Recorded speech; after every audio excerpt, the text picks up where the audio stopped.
রাতভর ড্রাইভ, মাঝখানে চা, সিগারেট, একটানা হেডলাইটের আলোয় শুকনো রাস্তা, এসব ছিল রোজকার ব্যাপার। ভূত, ভয় এসব কথায় হাসতাম। কিন্তু ওই একটা রাতের পর থেকে আমি আজও রাস্তায় রাতে একা ড্রাইভ করি না। সেদিনও যেরকম একটা লোড নিয়ে রওনা দিয়েছিলাম তেমনই ছিল। শ্যামবাজার থেকে মাল উঠিয়েছি, উত্তরবঙ্গের দিকে যাব। মাল হালকা, তাই ট্রাকও খুব বেশি স্পিড তুলছিল। সঙ্গে ছিল আমার হেল্পার রাজা। ছেলেটা তখন নতুন, বয়স 18-19 হবে। রাত তখন প্রায় 10:30। বৃষ্টি থেমে গিয়েছিল কিছুক্ষণ আগে, কিন্তু রাস্তা একেবারে ভিজে। হেডলাইটের আলোয় দূর দূর পর্যন্ত সাদা কুয়াশা ছড়িয়েছিল। আমরা তখন এক ফাঁকা হাইওয়ে দিয়ে যাচ্ছি। চারপাশে শুধুই অন্ধকার, মাঝে মাঝে জঙ্গলের মতো গাছপালা। রাজা তখন ঘুমোচ্ছিল সিটের কোণে। আমি তখন গান চালিয়ে রেখেছিলাম ধীরে। রেডিওতে পুরনো হেমন্ত মুখোপাধ্যায় বাজছিল। হঠাৎ চোখে পড়ল সামনে রাস্তার মাঝখানে কেউ দাঁড়িয়ে আছে, একটা সাদা কাপড় পরা লোক। আমি হর্ন বাজালাম, কিন্তু লোকটা নড়ল না। প্রথমে ভাবলাম হয়তো পাগল বা মাতাল। তারপর হেডলাইট যখন একেবারে তার গায়ে পড়ল, তখন দেখলাম লোকটার মুখটাই দেখা যাচ্ছে না, পুরো চুলে ঢাকা। আমি হঠাৎ ব্রেক কষে দিলাম। রাজা ঘুম থেকে চমকে উঠে পড়ল। কি হয়েছে দাদা, কি হয়েছে? আমি বললাম, দেখ না, সামনে কেউ একটা দাঁড়িয়ে আছে। রাজা সামনে তাকিয়ে বলে, কোথায়? আমি অবাক হয়ে দেখলাম কেউ নেই, রাস্তা পুরো ফাঁকা। আমি ভেবে নিলাম হয়তো চোখে ভুল দেখেছি। একটু পর আবার ট্রাক চালানো শুরু করলাম, কিন্তু মনটা কেমন একটা অস্বস্তিতে ভরে গেল। হালকা কুয়াশার মধ্যে লাইটের আলোয় কিছুক্ষণ পরপরই মনে হচ্ছিল রাস্তার ধারে কেউ দাঁড়িয়ে আছে। রাজা বলল, দাদা একটু দাঁড়ান, জল খাবো। আমি রাস্তার পাশে গাড়ি থামালাম। দুজনেই নামলাম। হাওয়াটা খুব ঠান্ডা, কিন্তু কেমন যেন একটা গন্ধ। ভেজা মাটির সঙ্গে যেন পুরনো জং ধরা লোহার গন্ধ মিশে আছে। রাজা পাশের ঝোপে গেল। আমি লরির পাশে দাঁড়িয়ে বিড়ি ধরালাম। ঠিক তখনই শুনলাম কেউ যেন আমার নাম ধরে ডাকছে, একদম ধীরে, টান দিয়ে, ওরু ওরু। আমি থমকে গেলাম, চারিপাশে তাকালাম, কেউ নেই। আর এইখানে আমাকে ডাকার মতো তো কেউ নেই। আমাকে তো এখানে কেউ চেনে না। রাজা তখনও ঝোপের দিকে। আমি চেঁচিয়ে বললাম, রাজা তুই বললি কিছু? ও বলল, না দাদা, আমি তো জল খাইতেছিলাম। আমি কিছু না বলে গাড়িতে উঠে ইঞ্জিন চালালাম। এবার বলে দিই যে ও জল খেতে কেন নামলো। আদতে আমরা রাস্তা দিয়ে যখন যাচ্ছিলাম তখন পাশে একটা কল চোখে পড়েছিল, টিউবওয়েল যেটাকে বলে। সেখানে জল এনে সে ওখানেই খাচ্ছিল। বোতলের জল শেষ হয়ে গিয়েছিল। তো যাই হোক, জল খেয়ে রাজা উঠে এলো। তারপর আবার রওনা দিলাম। কিন্তু অদ্ভুত ব্যাপার, যতই চালাই মনে হচ্ছিল কেউ যেন ট্রাকের কেবিনের পেছনে বসে আছে। পেছনে তাকাতে সাহস হচ্ছিল না।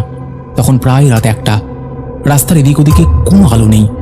হেডলাইটের আলোয় কুয়াশার মধ্যে ট্রাকের আওয়াজটা যেন আরো ভারী লাগছিল। রাজা তখন ঘুমে ঢুলছে। আমি একবার পেছনে আয়নায় তাকালাম। স্পষ্ট দেখলাম আমার সিটের পেছনে কারোর একটা ছায়া, চুলে ঢাকা, কিন্তু মাথাটা কাত হয়ে আমার দিকে তাকানো। আমার হাত অবশ হয়ে গেল। ব্রেক কষে ট্রাক থামিয়ে দিলাম। রাজা চমকে উঠে বলল, কেন থামাইছেন দাদা? আমি কাঁপা গলায় বললাম, পেছনে কে আছে? রাজা হাসতে হাসতে বলল, পেছনে কেউ নাই তো। আমি সাথে সাথে দরজা খুলে নিচে নেমে পড়লাম। ট্রাকের চারপাশ ঘুরে দেখলাম, কেউ নেই। আবার কেবিনে উঠলাম, কিন্তু কেবিনের ভেতরটা ঠান্ডা, একেবারে বরফের মতো। রাজা বলল, দাদা আপনি ঠিক আছেন? আমি কিচ্ছু বললাম না, কেবল গাড়ি চালানো শুরু করলাম। কিছু দূর গিয়ে রাস্তার ধারে একটা ছোট্ট দোকান দেখলাম, চায়ের দোকান। সামনে কয়েকটা ট্রাক দাঁড়ানো। আমি ভাবলাম একটু চা খেয়ে মাথাটা ঠান্ডা করি। আমরা থামলাম। দোকানের মালিক বয়স্ক লোক, ধুতি গেঞ্জি পরা। আমি চা নিতে নিতে বললাম, কাকা এই রাস্তায় আজব কিছু হয় কখনো? লোকটা একবার আমার মুখের দিকে তাকিয়ে হাসলো, তারপর বলল, রাত 10টার পর ওই রাস্তায় বেশি গাড়ি যায় না বাবু, সবাই এড়িয়েই চলে। আমি বললাম, কেন? লোকটা বলল, বছর 5 আগে একটা ট্রাক উল্টে গেছিল এখান থেকে 8 কিলোমিটার দূরে। চালকটা সেখানেই মরছিল। তার বউ সেদিন ওর সঙ্গে যেতে চেয়েছিল, কিন্তু যায়নি। পরে নাকি ওই মেয়েটার লাশও ওই রাস্তাতেই পাওয়া গেছিল। তারপর থেকে মাঝে মাঝে নাকি কেউ কেউ ওকে দেখে, সাদা কাপড় পরা, চুলে ঢাকা মুখ। আমার ঠোঁট শুকিয়ে গেল, চা হাতে কাঁপছিল।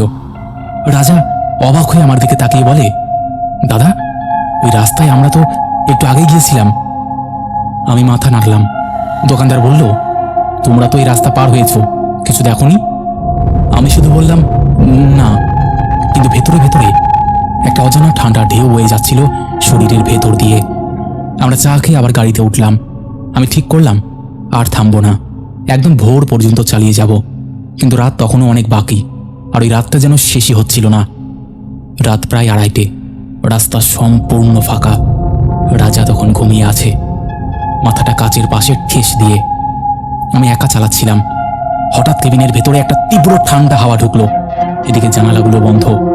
তারপর স্পষ্ট শুনতে পেলাম পেছন থেকে একটা নিঃশব্দ হাসির আওয়াজ, যেন কেউ দম বন্ধ করে হাসছে। আমি ঘাড় ঘোরাতে পারছিলাম না, শরীর কেমন পাথর হয়ে গেল। ওই আওয়াজটা ধীরে ধীরে জোরালো হতে লাগলো, তারপর একদম কান ঘেঁষে, তুমি আবার এসেছো? আমার বুক কাঁপতে লাগলো। স্টিয়ারিং থেকে হাত ছুটে যাচ্ছিল। সামনে রাস্তার মাঝে হঠাৎ একটা সাদা ছায়া দেখা দিল। আমি ব্রেক কষলাম, গাড়ি প্রায় উল্টে গেল। রাজা চিৎকার করে উঠে বলল, কি হয়েছে দাদা? আমি কাঁপা গলায় বললাম, সামনে সামনে কেউ দাঁড়িয়েছিল। ও রাজা নিচে নেমে দেখলো কেউ তো নেই। আমি তখন শ্বাস নিতে পারছি না, বুকটা ধরপড় করছে। রাজা বলে, দাদা থামেন, একটু পানি খাই। আমি নামলাম না, শুধু হেডলাইটের আলোয় দেখলাম রাস্তার ধারে একটা সাদা কাপড় উঠছে, যেন কেউ হেঁটে গেল ঠিক এখনই। রাজা কিছু দেখেনি। আমি তখন শুধু ইঞ্জিন চালিয়ে দিলাম, বললাম, চল চল চল চল, এখান থেকে বেরোই। প্রায় আধ ঘন্টা পর একটা টোল প্লাজা পড়লো, গিয়ে থামলাম। গার্ড এসে টোকা দিয়ে বলল, কোথা থেকে আসছেন? আমি বললাম, কলকাতা। সে বলল, এই রাস্তা দিয়ে রাতের বেলায় চালান? আমি বললাম, জি, কাজ তো করতে হয়। গার্ড কেমন যেন চমকে ওঠে। আমি বললাম, কি হয়েছে? গার্ডকে জিজ্ঞাসা করাতে সে ওই চায়ের দোকানের মতন একই কথা বলল। আমি আর কিছু বললাম না, টাকা দিয়ে পাশ কাটালাম। কিন্তু ওখান থেকে বেরিয়েই কিছু অদ্ভুত ঘটল। ট্রাকের পেছনের আয়নায় স্পষ্ট দেখলাম রাজা নেই। আমি থমকে গেলাম, চিৎকার করে ডাকলাম, রাজা, এই রাজা! কোনো সাড়া নেই। আমি দরজা খুলে নিচে নেমে এলাম। রাস্তা ফাঁকা, হালকা বাতাস বইছে। হঠাৎ গাড়ির ভেতর থেকে শুনতে পেলাম রাজার কণ্ঠ, দাদা, ভয় কিসের? আমি পেছনে তাকিয়ে দেখলাম রাজা বসে আছে, কিন্তু ওর চোখ একদম ফাঁকা, কপাল থেকে রক্ত গড়াচ্ছে, আর মুখে হাসি। আমি দৌড়ে পালাতে গিয়েছিলাম, কিন্তু পা নড়ছিল না, যেন কেউ পা চেপে ধরে রেখেছে। ঠিক তখনই কানে শুনলাম সেই একই গলা, তুমি কি আমায় দেখেছো? আমি চিৎকার করে জ্ঞান হারালাম। পরদিন সকাল প্রায় 8টার দিকে আমি চোখ খুললাম, দেখি আমি একদম হাইওয়ের পাশে পড়ে আছি। লোকজন জড়ো হয়েছে, কেউ জল দিচ্ছে। আমার ট্রাক রাস্তার পাশে পড়ে আছে, দরজা খোলা। পুলিশ এসে আমাকে জিজ্ঞাসা করলো, কি হয়েছে? আমি সব খুলে বললাম। আমি রাজার কথা জিজ্ঞেস করলাম, তারা কিছু বলতে পারলো না। তাদেরকে সবটা বললাম। আমি তাদের বিশ্বাস করাতে পারিনি। পরে খোঁজ নিয়ে জানতে পারি ওই ছেলেটা নাকি সেই দিনই সকালে পথ দুর্ঘটনায় মারা গেছে। আমি আর কিচ্ছু বলতে পারিনি। সেদিন রাজা কেন এমন আমার সাথে করলো, কি হলো, আমি আজও কিছু বলতে পারবো না। তবে একটা কথা আমি বলতে পারি, এই ঘটনার এক শিকেও মিথ্যে না। আমি তোমাদেরকে যতটুকু বলেছি ততটুকুই সত্যি। এখানে কোনো রকম অতিরঞ্জিত কিছু লেখা নেই, কোনো কিছু বাড়িয়ে লেখা নেই। তো অমিত, এই ছিল ঘটনা। আর এই ঘটনা লিখতে লিখতে আমার আরও পুরনো একটা ঘটনার কথা মনে পড়ে গেল, সেটাও তোমাকে আমি বলি। আর হ্যাঁ, আমার কাছে এরকম আরও ঘটনা আছে যেগুলো শুনলে লোকজন একদম চমকে উঠবে, একদম ইউনিক কিছু শুনতে পাবে। সেই ঘটনাটাও আমি তোমাকে শেয়ার করছি। ওই সময়টা ছিল 2012 সালের দিকে। তখন বড় বড় কোম্পানির পণ্য এক জায়গা থেকে আরেক জায়গায় পৌঁছে দিতাম। সারা জীবনই রাস্তায় কাটতো আমার, একরাশ ধুলো, হেডলাইটের ঝলকানি আর ইঞ্জিনের গর্জনের মধ্যে। সেদিনও ঠিক আগের মতোই সন্ধেবেলায় হাওড়ার দিক থেকে মাল তুলে রওনা দিয়েছিলাম মেদিনীপুরের দিকে। মালটা ছিল সিমেন্টের বস্তা।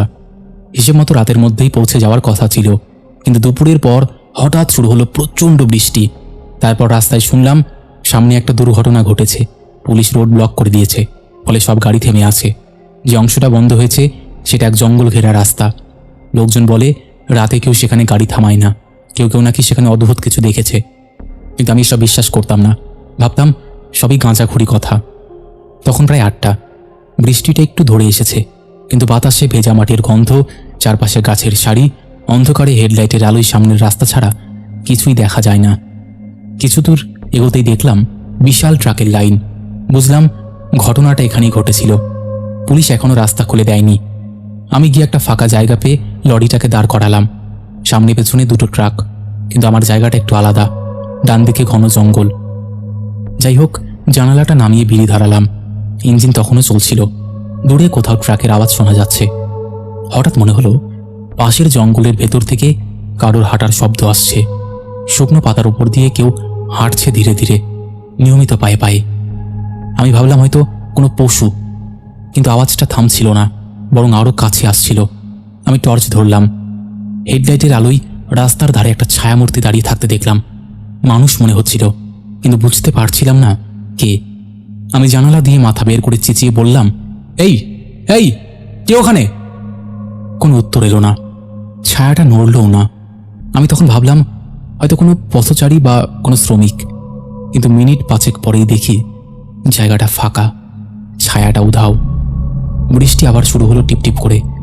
জানলার কাছে জল পড়ছে। আমি তখন নিজের ব্যাগ থেকে শুকনো রুটি বের করে খেতে বসেছি। তখন রাত প্রায় 11টা। ঠিক তখনই আবার শুনলাম সেই হাঁটার শব্দ, একদম কাছ থেকে। মনে হলো কেউ লরির দরজার পাশ দিয়ে হাঁটছে ধীরে ধীরে। ইঞ্জিনটা বন্ধ ছিল, তাই শব্দটা একদম স্পষ্ট। তারপর হঠাৎ শব্দ হলো, যেন কেউ লরির দরজায় হালকা টোকা দিল। আমি কেঁপে উঠলাম। ভাবলাম হয়তো অন্য কোনো চালক সাহায্য চাইছে। জানালা খুলে তাকাতেই দেখি কেউ নেই। রাস্তাটা একদম ফাঁকা। হেডলাইটের আলোয় শুধু বৃষ্টি আর গাছের ছায়া। আবার ঠক শব্দটা এলো। এবার অন্য পাশ দিয়ে আমি টর্চ জ্বালিয়ে আলো ফেললাম। কাদা মাটিতে একপাশের একটা পায়ের ছাপ দেখা গেল। একজোড়া নয়, একটাই, যেন কেউ একপাশে হেঁটে এসেছে। আমার হাত কাঁপতে লাগলো। আর ঠিক তখনই টর্চ নিভে গেল। আমি ইঞ্জিন চালাতে গেলাম, কিন্তু লরি স্টার্ট নিচ্ছিল না। 3বার চেষ্টা করার পর ইঞ্জিনটা জ্বলে উঠল। হেডলাইট জ্বলতে দেখি রাস্তার সামনে একটা মহিলা দাঁড়িয়ে। একটা অদ্ভুত রঙের শাড়ি, ভিজে চুল, কাঁধে লেগে আছে। আমি কিছু বুঝে ওঠার আগেই দেখলাম ওর মুখটাই নেই, একদম ফ্যাকাশে। চোখ মুখ কোথাও বোঝা যাচ্ছে না, যেন পুড়ে গেছে। আমি ভয়ে হর্ন চাপলাম, কিন্তু হর্ন কাজ করছে না। ও আস্তে আস্তে এক পা করে এগিয়ে এলো। তারপর এক মুহূর্তে হেডলাইটের আলো থেকে অদৃশ্য হয়ে গেল। আমি গিয়ার পাল্টে গাড়িটা পেছনে নিতে চাইলাম, কিন্তু রাস্তা পেছন দিকে অন্ধকারে ঢাকা। তখনই শুনতে পেলাম লরির ছাদে কেউ হাঁটছে। আমি চুপ করে বসে আছি। বুকের ভেতর যেন ইঞ্জিনের মতন কাঁপুনি চলছে। একসময় সাহস করে নেমে টর্চের আলো ফেললাম। ছাদে কিছুই নেই, কিন্তু মাটিতে আবার সেই একপাশের পায়ের ছাপ। লরির চারপাশ ঘুরে বেড়াচ্ছে। তারপর কোথায় থেকে যেন খিক খিক হাসির আওয়াজ এলো, একদম নিঃশব্দের মতো। মনে হলো জঙ্গলের ভেতর থেকে কেউ হাসছে। আমার গলাটা শুকিয়ে গেল। চেঁচিয়ে বললাম, কে কে ওখানে? কোনো উত্তর নেই, শুধু বাতাসে বৃষ্টির গন্ধ। তারপর হাসিটাও মিলিয়ে গেল। আমি দ্রুত দরজা বন্ধ করে ভেতরে ঢুকে সিটে বসে পড়লাম। ভাবছিলাম সকাল হোক, এক মুহূর্ত এখানে থাকবো না। রাত তখন প্রায় 2টো। অজান্তেই চোখটা লেগে গেল, কিন্তু ঘুমের মধ্যেই মনে হলো কেউ আমার নাম ধরে ডাকছে, অরু অরু। আমি চমকে উঠে বসলাম। চোখ খুলে দেখি লরির কাচের ওপারে কেউ দাঁড়িয়ে। মুখ দেখা যাচ্ছে না, আর কখনো কখনো হাত দিয়ে কাচে চাপড় মারছে। আমি স্থির হয়ে বসে আছি। শরীরের প্রতিটা রক্ত জমে গেছে। বাইরের বৃষ্টি তখনও প্রায় থেমে এসেছে, কিন্তু সেই ভিজে বাতাসের গন্ধ আর নিস্তব্ধতা যেন আরো ঘন হয়ে আসছে। জানলার ওপারে দাঁড়িয়ে থাকা ছায়াটা ধীরে ধীরে কাচের খুব কাছে চলে এলো। আমি ঠিক বুঝতে পারছিলাম না। ওর মুখের জায়গাটা একদম ফাঁকা, কোনো চোখ নেই, কোনো ঠোঁট নেই, কেবল ফ্যাকাশে ত্বকের মতন কিছু একটা। তারপর হঠাৎ ওর হাতটা কাচে ঠেকলো। কাচের উপর জল পড়লো না, বরং যেন ছায়ার ভেতর থেকে ধোয়ার মতন কিছু বেরিয়ে এলো। আমার বুকের ভেতর যেন কিছু একটা ফেটে গেল। আমি চোখ বন্ধ করে এক লাফে হেডলাইট নিভিয়ে দিলাম। অন্ধকারে সব নিঃশব্দ হয়ে গেল, কিন্তু তখনও মনে হচ্ছিল কেউ জানলার বাইরে দাঁড়িয়ে আছে, তাকিয়ে আছে। আমার নিঃশ্বাস ভারী হয়ে উঠেছিল। তারপর একসময় সেই ঠক ঠক শব্দটা থেমে গেল। আমার বুকের ভেতর যেন কিছু একটা ফেটে গেল। আমি চোখ বন্ধ করে এক লাফে হেডলাইট নিভিয়ে দিলাম। অন্ধকারে সব নিঃশব্দ হয়ে গেল, কিন্তু তখন মনে হচ্ছিল কেউ জানালার বাইরে দাঁড়িয়ে আছে, তাকিয়ে আছে। আমার নিঃশ্বাস ভারী হয়ে উঠেছিল। তারপর একসময় সেই ঠক ঠক শব্দটা থেমে গেল। আমি ধীরে ধীরে চোখ খুললাম। জানালার বাইরে এখন কিছুই নেই, শুধুই অন্ধকার আর দূরে গাছের ফাঁকে এক ফালি আলো, হয়তো অন্য ট্রাকের। আমি ভেবেছিলাম ব্যাপারটা শেষ, কিন্তু ভুল করেছিলাম। ঠিক তখনই কেবিনের পেছন দিক থেকে এক অদ্ভুত আওয়াজ এলো, যেন কেউ খুব ধীরে বালির উপর দিয়ে হাঁটছে। তারপর এক মুহূর্তে বুঝলাম আওয়াজটা লরির ভেতর থেকেই আসছে। আমি পেছনে তাকাতেই বুকের ভেতরটা হিম হয়ে গেল।